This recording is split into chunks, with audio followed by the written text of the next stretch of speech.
twebwe tubuza umuntu ariko mu murimo w'Imana ntabwo Imana yahombye. Nababwiye ntangira iwabo umuntu ntabwo ari aho yirirwa, wabo umuntu naho ataha.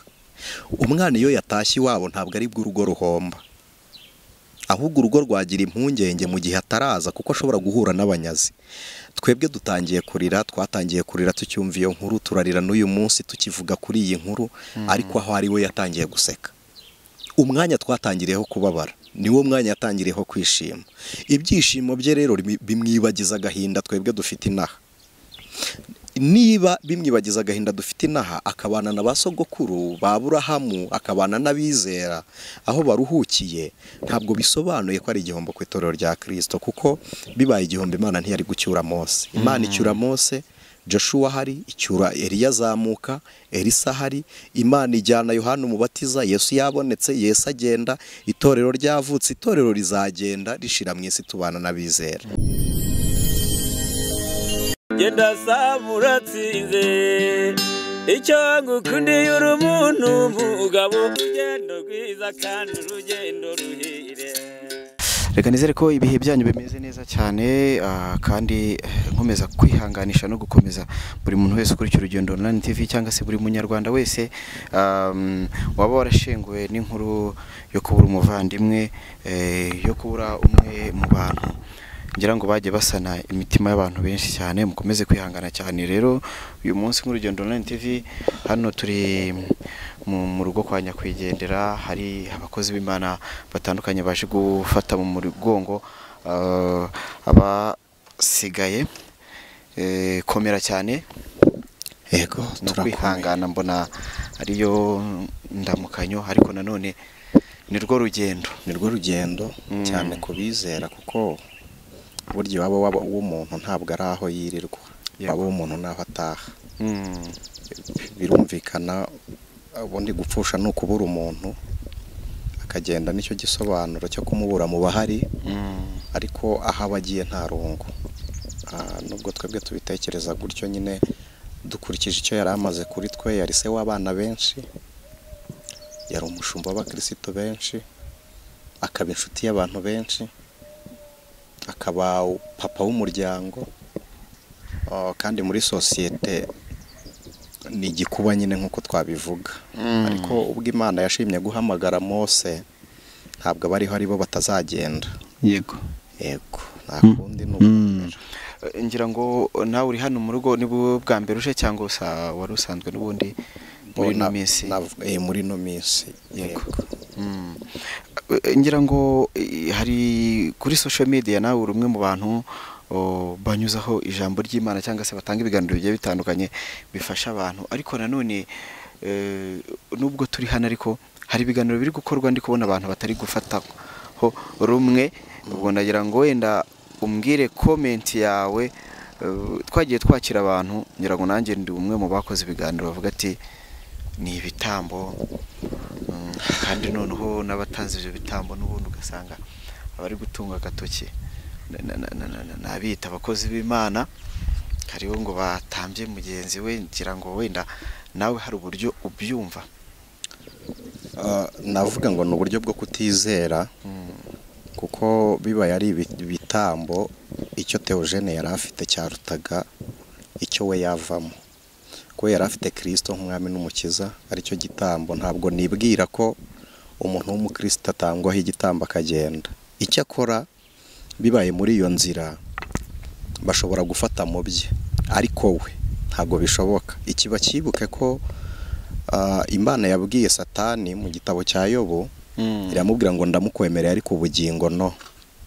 Mu yandi magambo, bibaye ari biriya uko abantu bari kubitekereza, n'ubugingo bwaba bwanyazwe, ariko ntibikabe.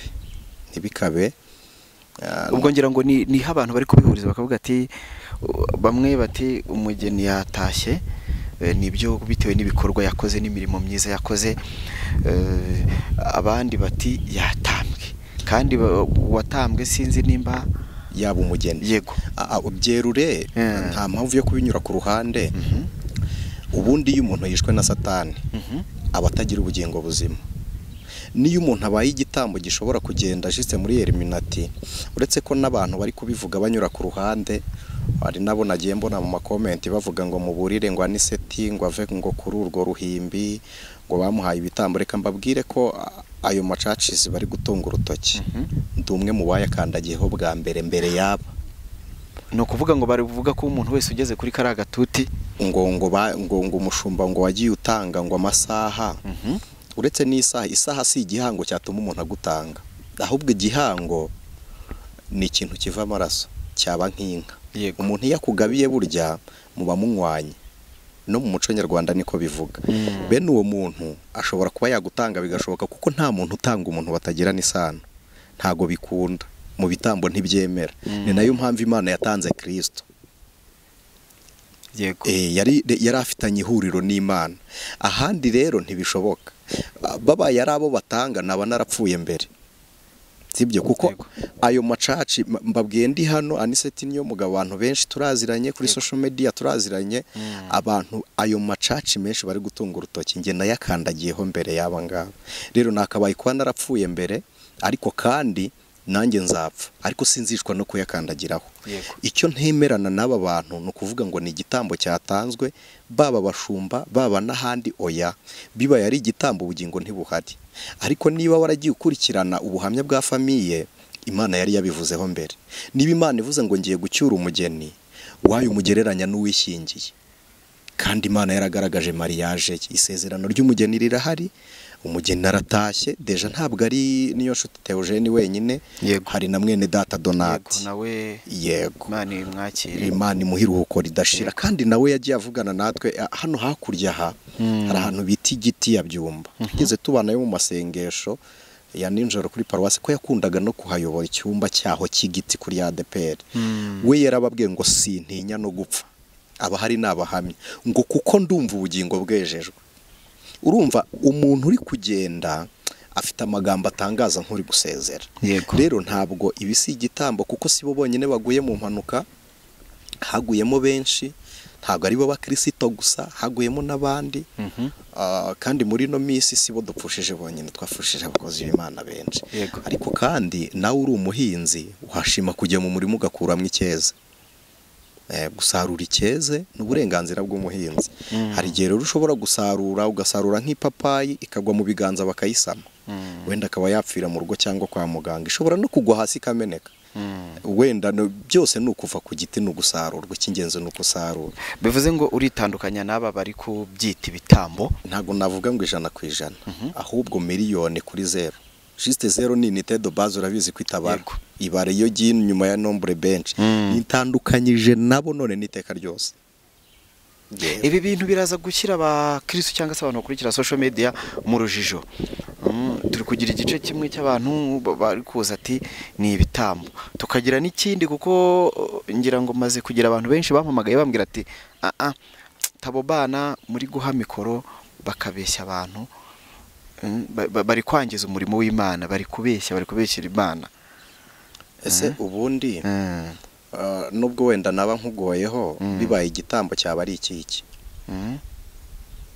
Abo bari kuvuga ngo ni ibitambo batwerurire, ni umwuka ubibabwiye, ni imagination, cyangwa bari bafite amakuru mu buzima busanzwe? Babigereranya n'impfu z'abakozi b'Imana zimaze iminsi ziba, bakavuga ati ntabwo ari icyo gihe cyabo cyari kigeze. Ikintu gitangaje, abakozi b'Imana barapfa ndetse buri munsi. Ahubwo ikibazo ni uko hadapfa abo ababazi, ariko gupfa bo barapfa, sibyo? Kuba agiye none se Samu, tuvuze ngo ni igitambo gatoya, igitambo cya Aburahamu, umwana w'intama ajya gutamba Isaka.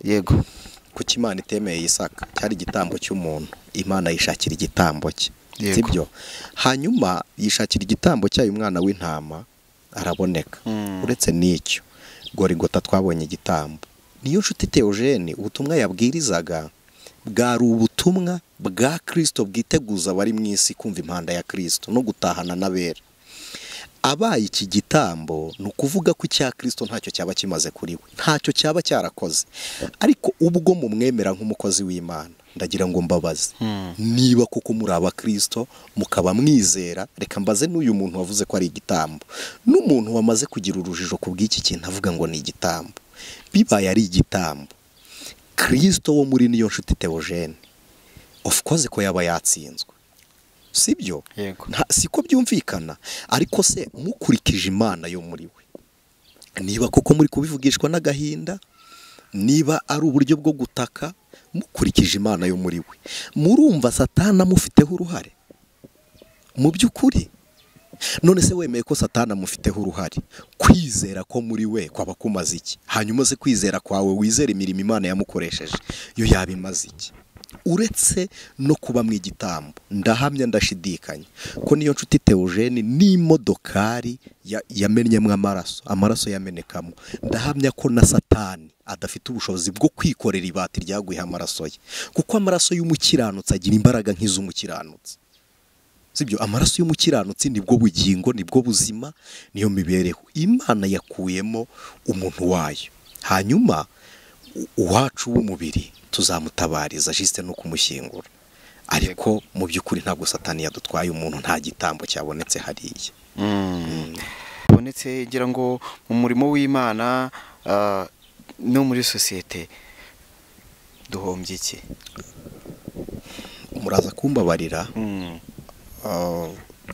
twebwe tubuze umuntu, ariko mu murimo w'Imana ntabwo Imana yahombye. Nababwiye ntangira, iwabo umuntu ntabwo ari aho yirirwa, waba umuntu naho ataha. Umwana iyo yatashye iwabo ntabwo ari bw'urugo ruhomba, ahubwo urugo rwagira impungenge mu gihe ataraza, kuko ashobora guhura n'abanyazi. Twebwe twatangiye kurira tucyumva iyo nkuru, turarira n'uyu munsi tukivuga kuri iyi nkuru, ariko aho ari we yatangiye guseka. Umwanya twatangiriyeho kubabara niwo mwanya yatangiriyeho kwishima. Ibyishimo bye rero bimwibagiza agahinda twebwe dufite inaha. Niba bimwibagiza agahinda dufite inaha, akabana na ba sogokuru ba Aburahamu, akabana n'abizera aho baruhukiye, ntabwo bisobanuye ko ari igihombo ku itorero rya Kristo, kuko bibaye igihombo Imana ntiyari gucyura Mose. Imana icyura Mose, Joshua hari, icyura Eliya azamuka, Elisa hari, Imana ijyana Yohana umubatiza, Yesu yabonetse, Yesu agenda, itorero ryavutse, itorero rizagenda rishira mu isi tubana n'abizera. Ubwo kugira ngo turebe ninde muntu uzaziba icyuho cyo kujya kubwiriza ku muhanda, cyo kujya gufata abana bari mu biyobyabwenge, ubwo ndi kugira ngo turebe kuko nimba hatagiye kujya mu icyuho cyuko hazabura wa muntu usubira kuri tele muri za abana bo ku muhanda. Mboreka mbyemere ko hariya ahantu hashobora kuboneka icyuho, ariko nabwo nongere mbihakane. Kubera iki mbashyize muri uru rujijo? Nuko Imana yahamagaye Niyonshuti ifite abandi yakoresha, ifite abandi yahamagara, mu mureka aruhuke. Mu by'ukuri nta na kimwe agiye adakoze. Icyo ngewe ndi kuvuga ni iki, mwe kuvuga ko hari ibindi yari gukora, ahubwo we wumva hari ibindi yari gukora, mwigireho ukora ibyo yagakoze uri kubona agiye adakoze, ariko mu by'ukuri agiye ageze ku ntego y'Imana yamuremeye. Yego, icyo yagombaga gukora yaragikoze. Ikindi cya kabiri, ntabwo mu isi turi abasimbura b'abantu. Samu, uzaperereze, nta muntu ushobora guhagarara mu cyuho cy'undi ngo amusimbure. Buri muntu afite akegasitari, hari icyo twitaga kusa ikivi. Buri muntu afite aho yusiriza. Ibi tuvuga ngo tuzusa ikivi mwacukitse, umuntu yaracyushije iki? Ahubwo dufite task, twebwe dufite examen yo gutsinda ibyo turimo kugira ngo tugere aho bageze. Ego, ntabwo rero uvuye, ngewe ni seti niyo mugabo, mfite uburyo bw'umuhamagaro wanjye. Mvuye iwanjye nkajya kubwiriza kwa Theogene, ndababwiza ukuri ko sinabishobora. Ndababwiza ukuri ko ntabwo nabishobora. Niba ntabishobora rero nkajya mu byo ntakora neza, naba nsize icyuho na hamwe narindi gukorera. Mu yandi magambo, Imana ishobora gutraining undi cyangwa se igahamagara babizera mu bundi buryo nk'ubwo natwe twakishijwemo. Ntabwo Imana igihomba mu bantu bapfusha, Imana ntibamo mu bantu babincike, Imana ntibamo. Icyo ngomba kubabwira cyo, twebwe muri sosiyete tubuze umuntu, ariko mu buryo bw'ivugabutumwa rya Kristo uwari bambiwe yarihagararamo n'iyabigisha bose bari mu isi bataha. Sibyo, kuko gucungurwa byaturutse ku muntu umwe. Niba byaraturutse ku muntu umwe, no gutaha bizaturuka mu nzira imwe. ni Kristo Yesu. Niba ari iyo nzira ihari, mukureho amaso byo kuvuga ngo hari abantu batagikishijwe kubwe. Oya, abantu bazakomeza gukizwa, itorero rya Kristo rizagwira, bizera bazakomeza kubyara. Reka mpumurize n'aba ngaba barerwaga nawe, reka mbabwire ko hapfuye umuntu, ariko umwuka w'Imana wamukoreragamo aracyari muri mwe niba mwarizeye. Niba umwuka rero abarimo, ndababwiza ukuri ko umwuka w'Imana agiye gukora, kandi bimbabwiye n'ukuri. Umwuka w'Imana agiye gukora kurutaho n'abari bahari. Wenda ntavuze amagambo menshi, n'abari bahari babwirijwe na Theogene ubu nibwo bagiye gukomera. Kubera iki? Umwuka wo muri niyo nshuti Theogene ukorera mu bo yabwirije. Yesu niko yaravuze ngo ibyiza nuko nagenda, ngo kugira ngo muhabwe umufasha, kuko ndi kumwe namwe ntimuzigera mukorana n'umwuka, ariko ningenda umwuka azaza, kandi umwuka naza azabakoresha ibyo ntigeze nkora. Rero birumvikana mubuze umubyeyi mu ruhande rw'impuguro y'inama, umubiri n'ibindi, kuko kubona umuntu wamera nka Theogene nk'uko muri kubivuga, ntabwo naca iteka mvuge ngo ntawe uhari, ariko reka nca iteka ku ruhande rwanjye ntawe ndeba. Sibyo? Aho ntareba ntibivuze ko hadahari. Aho ntareba ntibivuze ko hadahari, ariko njyewe aho ndeba ntawe ndeba. Niba ntawe ndeba rero, Imana yirareba bamwe bahamagawe kubw'ubutumwa Theogene yabwirije. Kubw'ubwo butumwa rero Imana izakomeza kugenda irera abantu bakiriye Kristo mwami n'umukiza mu mbaraga zayo.